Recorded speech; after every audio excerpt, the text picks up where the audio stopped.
We're hearing private member statements. I call the member for Baulkham Hills. Thank you, Mr Acting Speaker. Mr Acting Speaker, tonight I rise with a great deal of respect and a deep sense of reverence for those Australians who have served in our armed forces. Mr Acting Speaker, as you may be aware, I had the honour of serving in the Australian Army as an officer and as a peacekeeper. And since that time, I have grown even more indebted to the way that we owe our service personnel a great feeling of thanks. Their service cannot be underestimated, and the Australian community readily acknowledges the contributions that our veterans have made.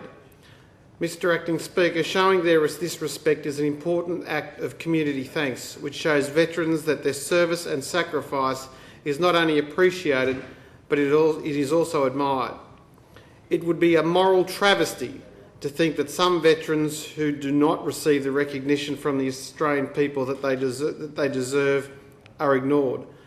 Considering the personal cost of military service, it is not sufficient for public gratitude to be softly spoken. Rather, be loud and be clear, so that veterans on their return are left in no doubt, so is the public mood. Whilst this appreciative sentiment has always existed, Mr Acting Speaker, sometimes it takes rather too long for it to be felt from our veterans. One only needs to look back at the embarrassing episode of treatment of returning Vietnam veterans for this issue to become real. It is disappointing and personally upsetting to note that it took 15 years after the end of the conflict for Vietnam for those veterans to be given a homecoming parade. As members of this House are no doubt aware, many veterans still feel that their service is not adequately recognised when compared to the service personnel of others in other conflicts.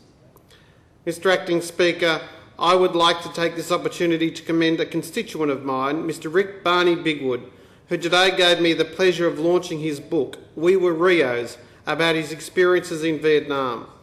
It is an excellent, warts and all, politically incorrect account of the Vietnam War from a serviceman's point of view.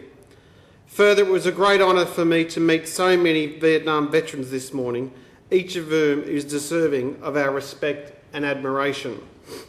Mr Acting Speaker, it is essential that people like Rick Bigwood step forward and record their experiences for the next generation, lest we repeat the mistakes of the past.